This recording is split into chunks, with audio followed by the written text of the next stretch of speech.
tema a ser abordado nesse vídeo é o princípio da cooperação na execução da obrigação de não fazer em relação às astrentes diante do quanto previsto no 537, parágrafo 2º do CPC, que determina que o valor da multa será devido ao exequente. Em situações que escapam à boa-fé esperada das partes, o exequente silencia em relação à inefetividade da multa no valor em que fixada, esperando que depois a multa que já incidiu reverta ao seu patrimônio.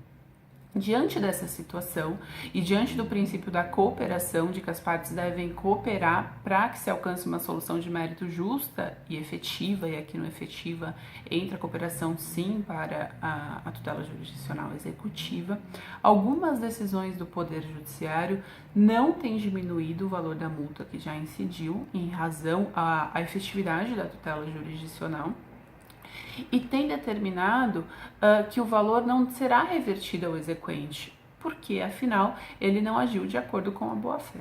E tem determinado, assim, o direcionamento desse valor para projetos sociais da cidade, por exemplo, uma situação que ocorreu na comarca de Mauá, do estado aqui de São Paulo.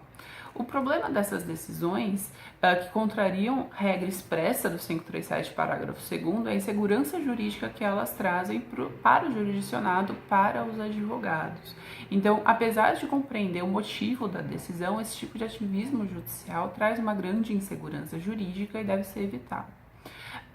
Qualquer decisão nesse sentido precisaria de uma alteração legislativa que a acompanhasse. Então, a nossa sugestão, diante da situação em que o exequente está de má-fé,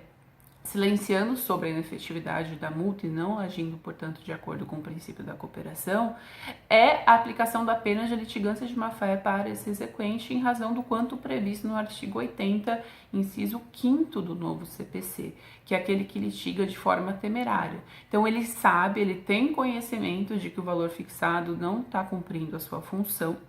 de forma a compelir o executado a cumprir a obrigação, ele ainda assim silencia, esperando tirar alguma vantagem em razão do quanto disposto no ordenamento jurídico. Então, a litigância de má-fé seria uma opção concreta nesse caso, fixada de acordo com os valores dispostos pelo legislador. E poderia até, e aqui é a nossa sugestão, haver uma compensação de valores, já que o exequente deve receber, por exemplo, R$100 mil em razão das multas que incidiram, a litigância de má-fé foi fixada em 50 mil, pode ocorrer essa compensação para tornar o valor mais factível em relação ao valor da causa, por exemplo. E a outra observação necessária em relação a essa seara é que antes de apenar de má-fé, deve o juiz observar o quanto disposto no artigo 9º e artigo 10 do novo CPC em relação ao contraditório.